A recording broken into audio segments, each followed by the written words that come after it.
What if I told you people are forming opinions about you before you've even finished introducing yourself? You're about to meet Rebecca P. Murray, a vocal influence strategist, keynote speaker, and character comedian who's absolutely fascinated by the science of language. Rebecca shares why names matter, why our voices carry more influence than we realize, and why so many of us, especially women, are far too hard on ourselves when it comes to the way we sound. She also gives us a framework you'll never forget. Seriously, it's called PMS. You'll see. This conversation is full of laughs, eye-opening insights, and practical ideas that will change the way you think about your own voice.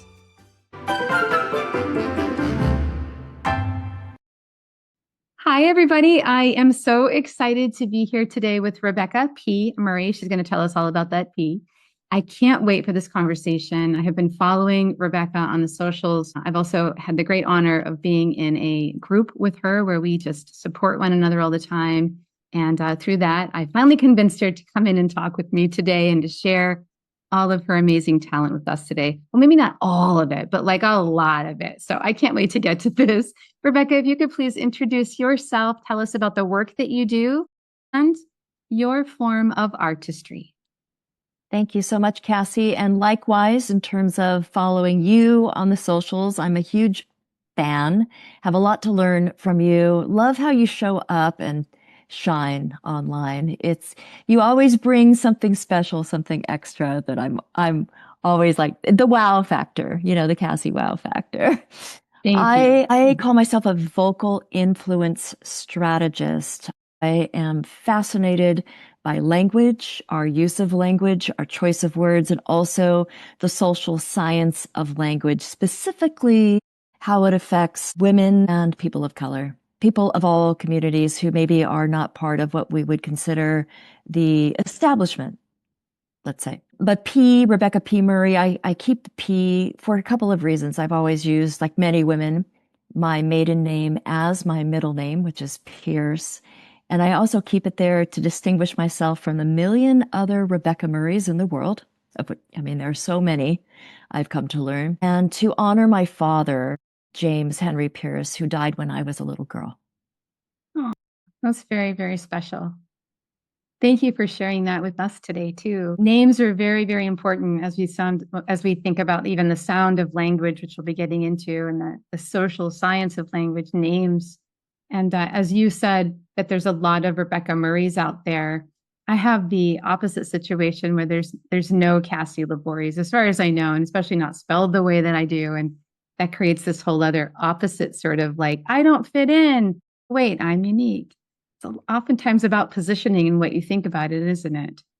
Yeah. And I love learning how to pronounce. Would you mind saying your last name once more?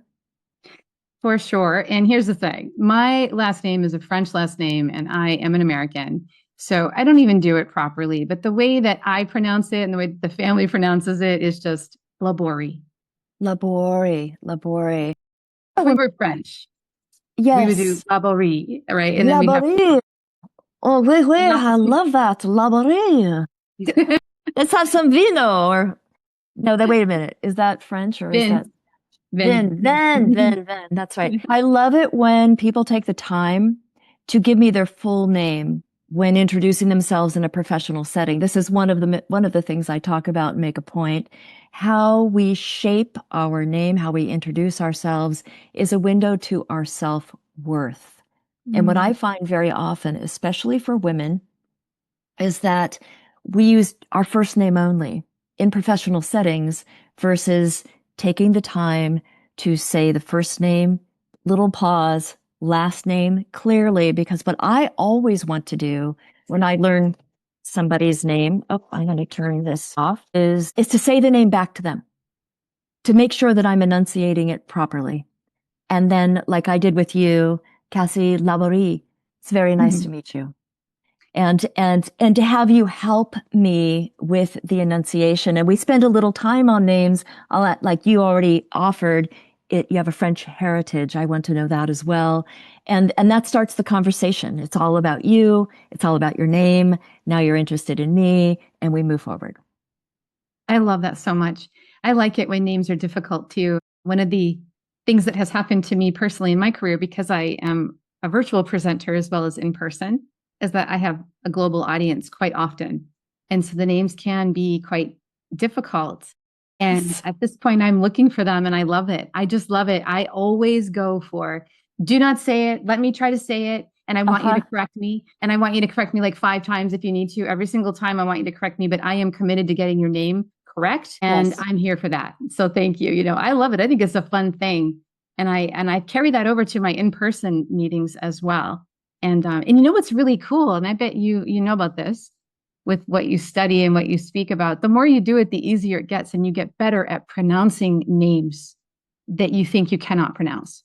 Absolutely. Absolutely. And one of those things too, that I'm sure you remind people of because you do a lot of virtual training, is if you have one of those names, for example, spelled S-H-A-R, how would you pronounce that, Kassy? S-H-A-R, how would you pronounce that? I mean, I would probably say Shar. Yes, you would. And it turns out that this person, her name is pronounced Cher. If you have one of those names, then put it in parentheses. Give us the phonetics. Always have the phonetics on your Zoom to help people out so that I don't inadvertently mispronounce your name, because I mean, most people do not want to mispronounce another person's name. No, I don't want to. There are some people who don't care, but most people Yes, there are some people who don't care. Like I care. You may not care that I mispronounce your name, but I care. Right. That kind of thing. And wow, I love that Cher spells her name that way and it's pronounced that way. It's really, really pretty. It is very pretty. Yes. I'm going to remember that forever now. I hope I meet Cher one day. And I can be like, hey, Cher, what's up? Yes, exactly.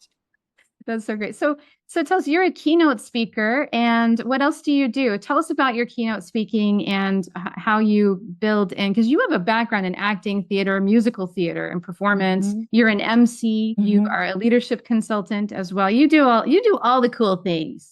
Well, it just depends. It's keynote speaker. I can give that same.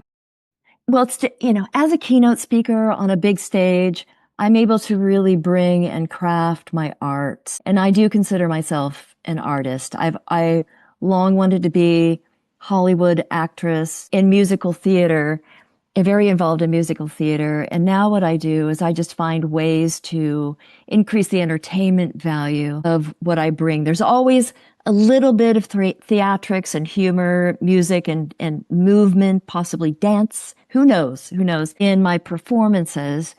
When it's a workshop, there's a little bit less of that because it's more driven by attendees' participation, right? So less theatrics. In a keynote where I'm doing most of the talking, there still is a lot of contribution. I craft in many moments for contribution. That's one of my frameworks, is the engagement triangle, not to think of your presentations as a presentation in the classic term, but more of a conversation.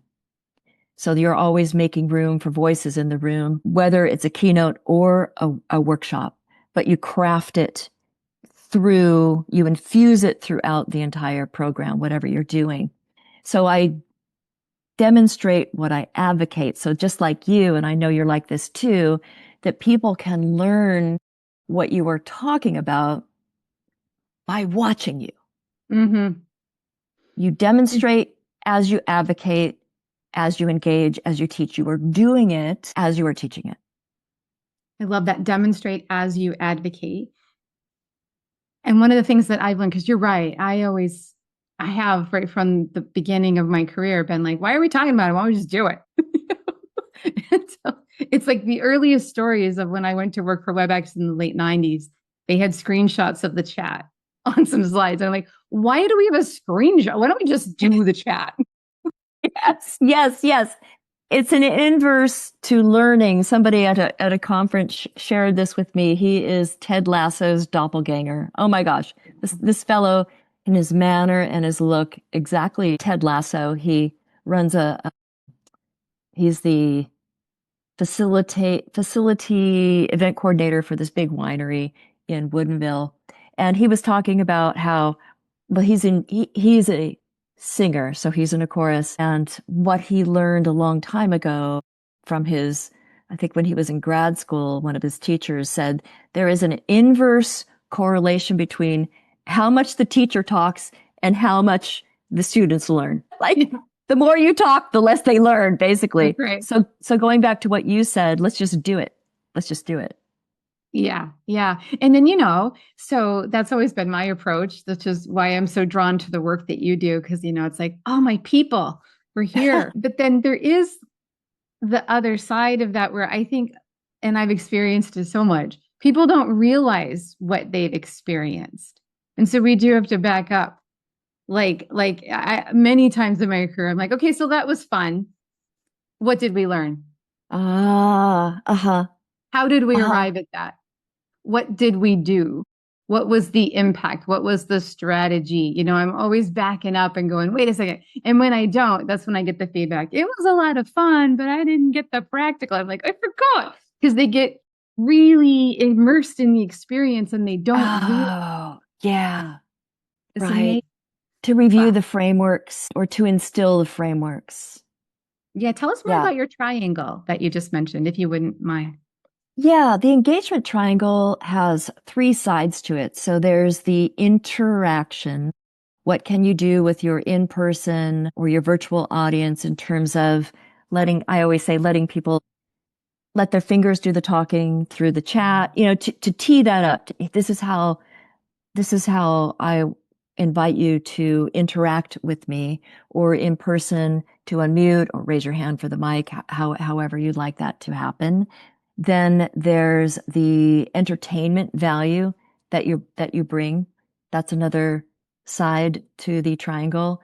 And then there's the engagement piece, which might be having somebody up on stage with you. I mean, it may be working, you give 10 minutes for people at their tables to talk, you're setting them up for engagement with each other.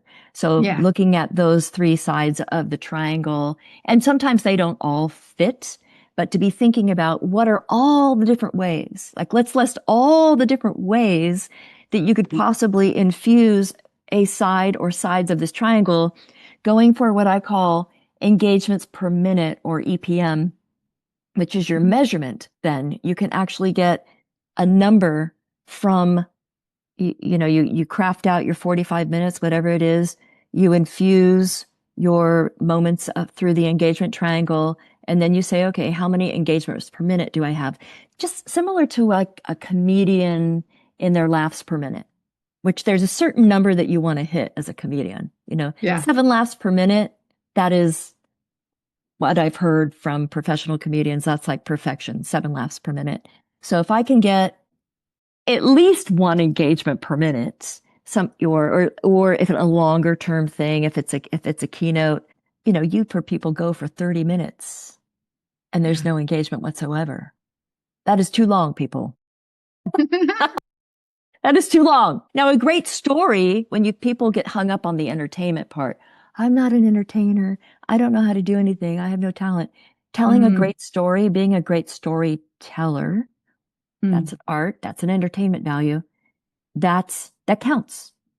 That counts. Well, it's interesting when you start to break down what is entertainment. I think people maybe default to, well, I laughed and I found comedy that, but there's so many different ways to be entertained.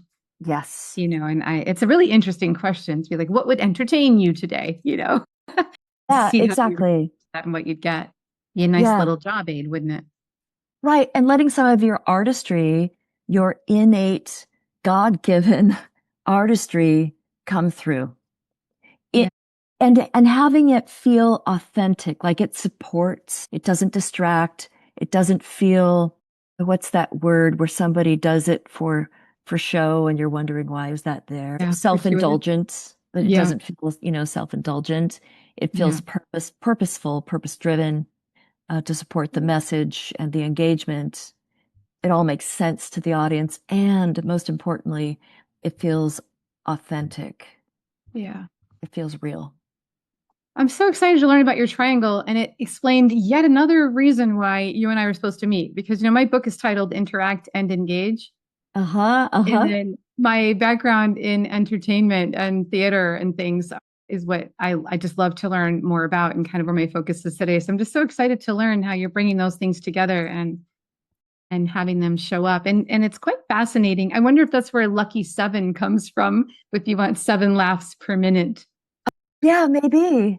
I wonder what the origin of Lucky 7 is, but well, if we have any comedians, any stand-up comics who are listening to this, we would love your input on this 7 laughs per minute. Did I make that up? I'm sure that I heard it somewhere, but maybe it is tied to the Lucky 7. That would be great to know. I wonder if the comedians just decided to say, no, Lucky 7 is what we're going after, or did it become Lucky 7 because the comedians made it so? And maybe maybe 7 laughs per minute is too many. I don't know. Maybe there's not enough room for content in there. So you can let us know. Set me straight. Set us straight. Set us straight. I'm super interested too. We started the conversation. There was a moment of talking about, well, here's what I do in a keynote. Here's what I do in a workshop. And I know that this is I would say that this is an interesting and sort of hot topic among my speaker friends. My trainer friends are like, who cares? Stop lecturing, teach the class.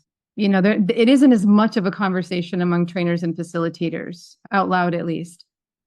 But it is all the other way around. So I'm just curious where that plays out for you, because I do think you had something to say there about the way that you're going to entertain as a keynote speaker, and the way that you might include entertainment in a workshop is different. In what way and how? Yeah.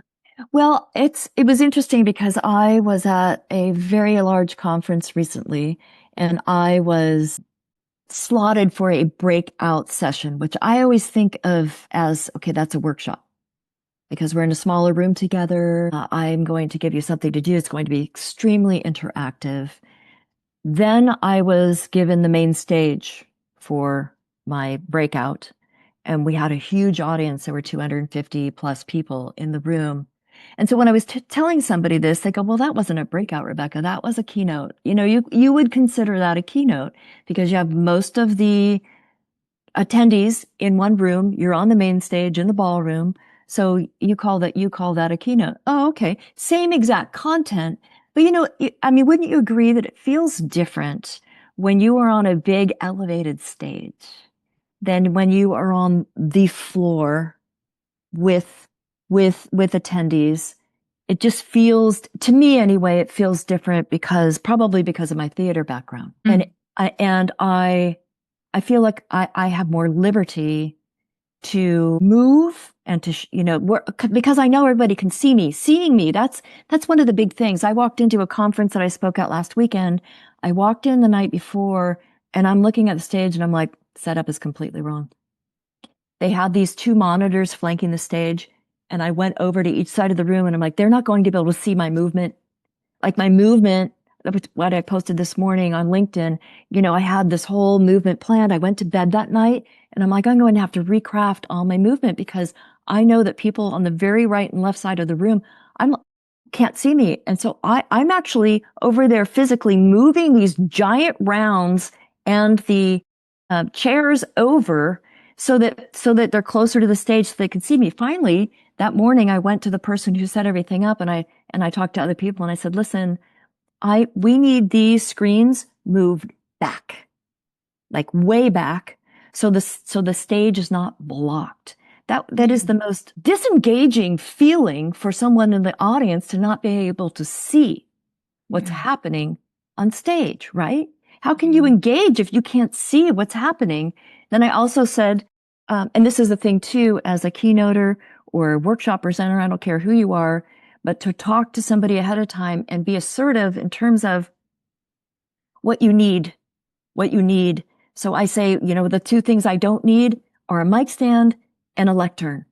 I need those off of the stage. And I said that 3 times, even to the point where we're just about ready to roll. I'm going up to the people. Once again, I just need to remind you, I need those 2 things off the stage. It needs to be nothing. Now, in a workshop, in a small room, I would just work around. Probably I'd push things around a little bit. I'd work around what's there. But when it is a a keynote and it's more, you have your movement planned and theatrical. It's about what is the experience for every pair of eyes and every brain in the room. I want to make sure that they all have everything that they need to so that we can connect. Is that for both keynote and workshop, or do you think it's different? Were you just describing the keynote? I was describing the keynote. Now, we did the workshop in that very same room, but I got down on the floor for that.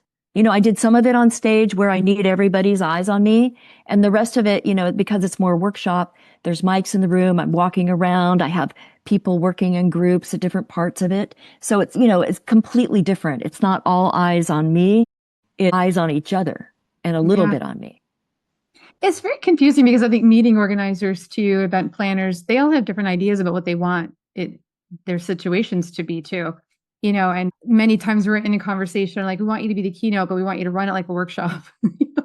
Right. Yes. A key shop. Yeah, the key shop. That's a great name. That's what I call it. It's a key shop. And as you were speaking, I was thinking just now too, that the keynote is kind of about the presenter, where the workshop is about the participants. Yes. But then I stopped thinking, wait a second, the keynote still needs to be about the participants, or they won't do it. And so it's this there's no wonder why it's confusing and why it get kind of muddy. And people use different terms and language too. Like they'll go to a conference where every single person who speaks has a keynote spot, they'll call it. Right. Yeah, exactly. Right. Or one keynote and the rest are workshops, but some of them are on the main stage. So I think of a workshop more in terms of the action or the amount of time that people get to work on their own or with each other or on themselves. That's how I think. I think of a keynote more of it's the entertainment value. Yes, you're inspiring me. You're engaging my brain. I'm thinking, and I still remember you years from now and how you made me feel and what I saw. But it's mostly you. It's mostly you. And there's with these small interactions, I think of a workshop as less me and way more you. Way. Very complicated. Yeah. But as you were talking too, I was thinking about what you and I were talking about pre-show, where you talked about, I want to go back to the social science of language.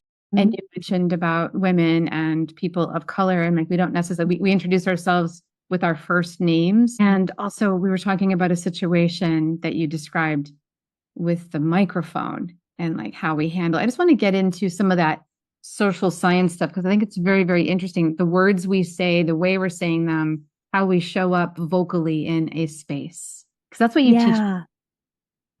Yes. Yeah. That's the sound of influence, leadership through voice. And then I also have a session that I do, and it has different titles. It can be called She Speaks. Essentially, it's for women and how we rise, how we use our vocal influence, or how we think about our voice to help us rise in sales conversations, leadership, in every which way we are taking ourselves down the road that we choose. For women, especially, because women have more to say about their voice in the negative mind frame. When I have a survey that I give to women before these classes or before these workshops, they are workshops, because we do need to practice and hear some of these things aloud ourselves, to develop our own vocal confidence.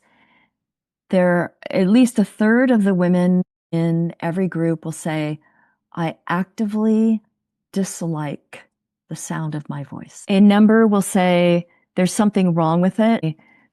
I know that I can improve, but I just don't know how. There's usually we'll just say 10%. 10% or less will say, I love my voice. I have a great voice.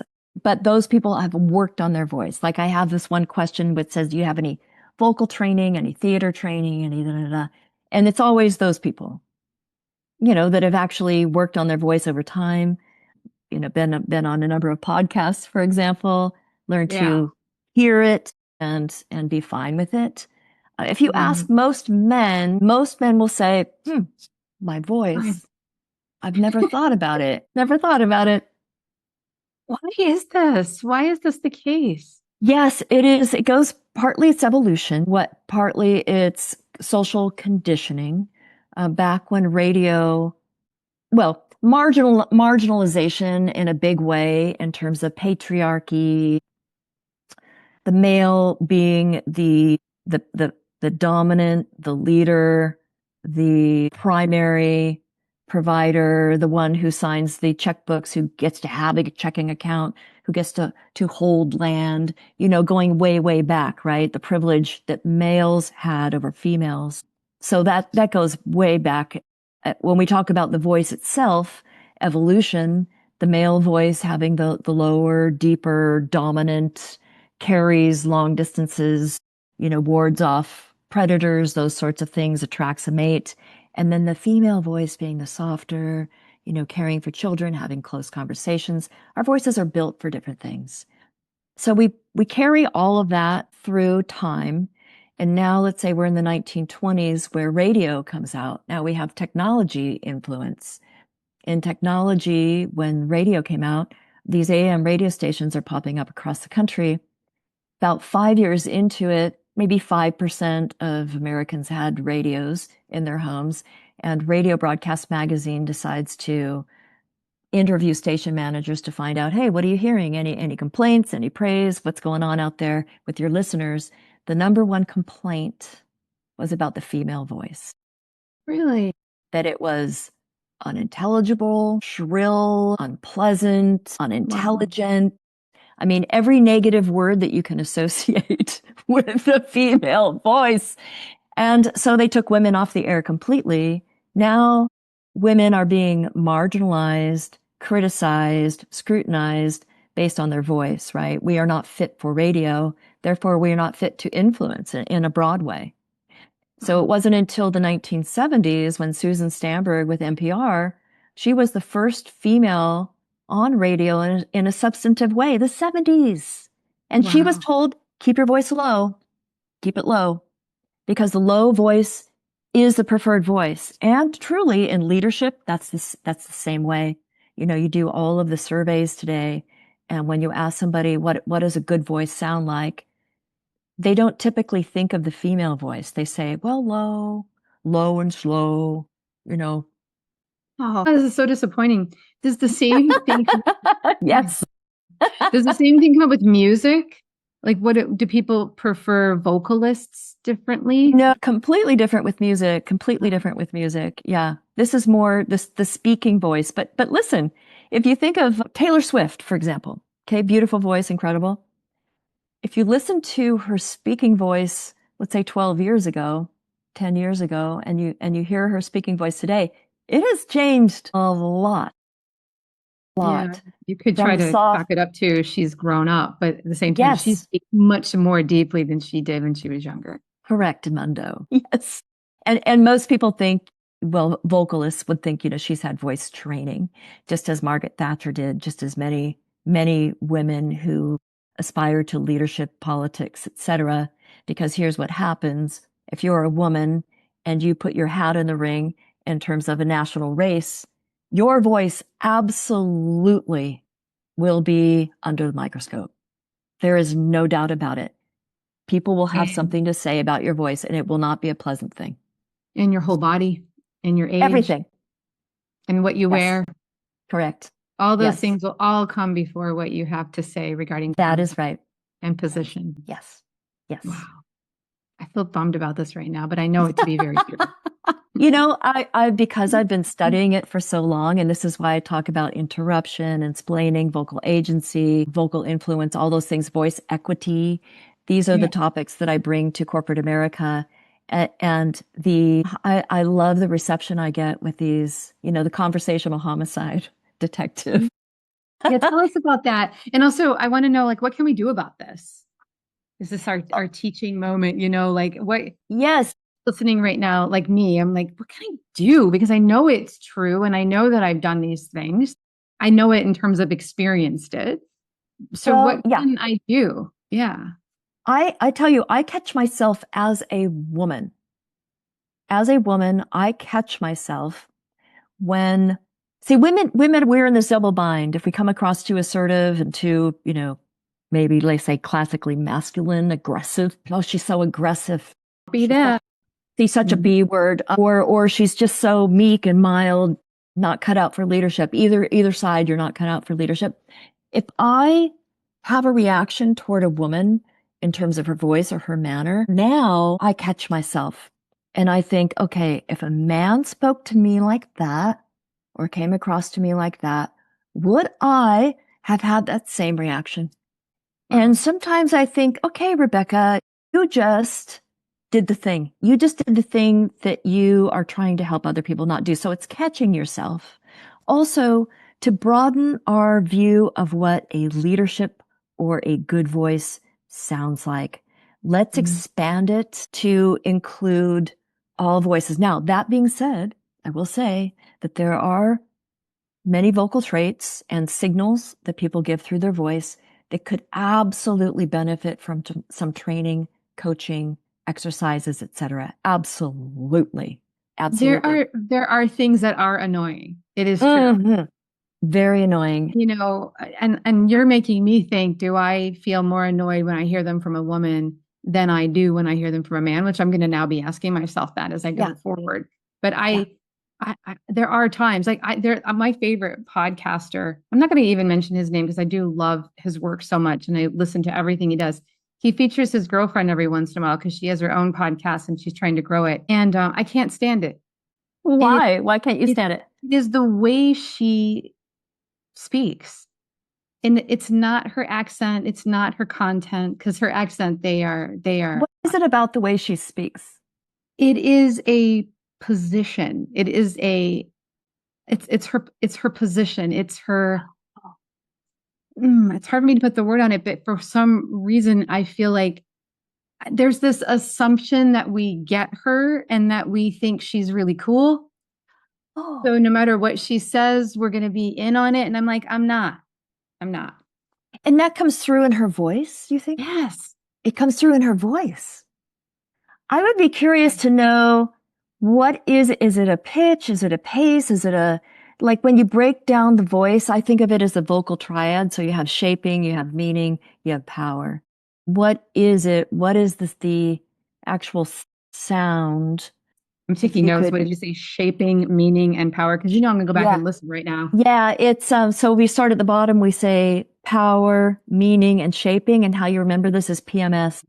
Power, meaning, and shaping. Power's at the base. Meaning. Power's the lungs. The meaning is the tone, the pitch, and the shaping is. So for example, if you have low power, you could have like a lot of vocal fry. You know, which really irritates a lot of people. If you low power. It's not low power in terms of weak power. It's low as in physically low.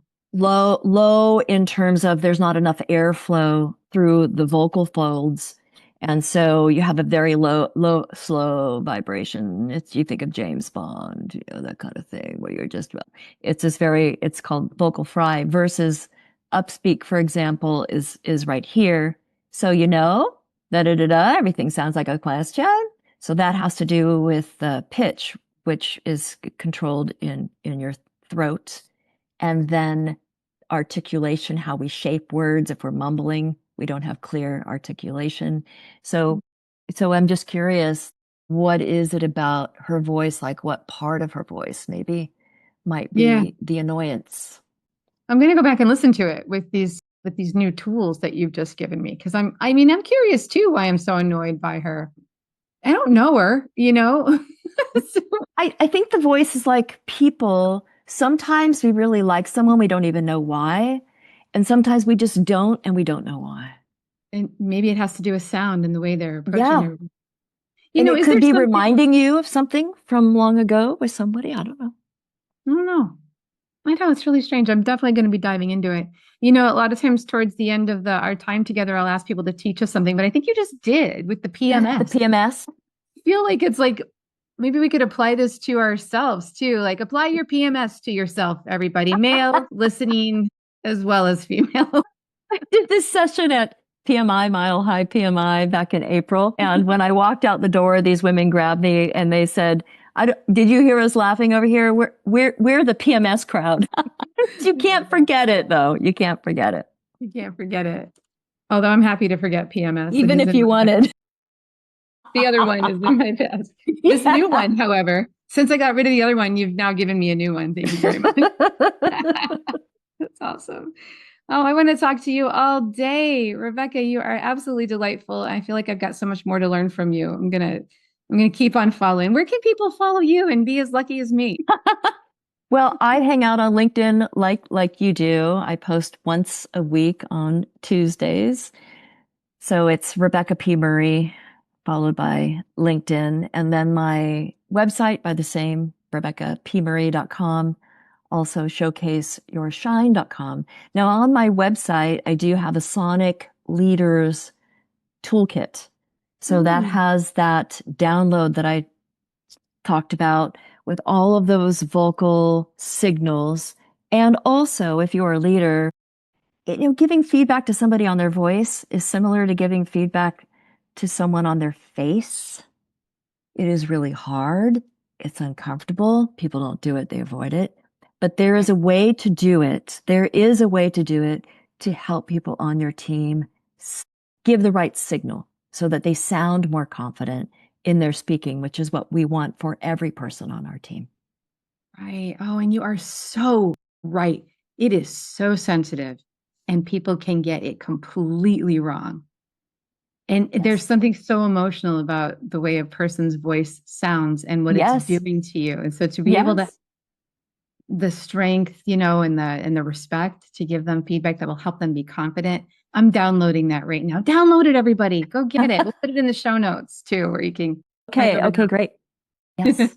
Yes. Oh, well, thank you so much for your time today, Rebecca. People can also catch you. You are a Toastmasters leader as well, right? And NSA in the Pacific Northwest up in Seattle, right? Yes. As a week from now, you can call me Madam President. Yes. I will be the president of the NSA Northwest, which serves all of Washington State. I'm also, I guess, considered a grande dame in Toastmasters. I've been in Toastmasters for so many years. So you can, if you have any questions about Toastmasters, which is the slow drip method to vocal confidence, that's what I call it, you can reach out to me about that too. Love that. Madam President, Grande Dame Murray, thank you for your time today. It has been absolutely wonderful. Thank you as well. And cut. That's a wrap. That's your spark. Now go light something up. And hey, if this episode lit you up, share it with a friend, a fellow facilitator, or someone who needs a little more connection in their day. Be sure to follow the Spark Konnect so you don't miss what's next. We've got more brilliant voices, bold ideas, and heart-forward conversations coming your way. Until then, stay curious, stay brave, and keep showing up.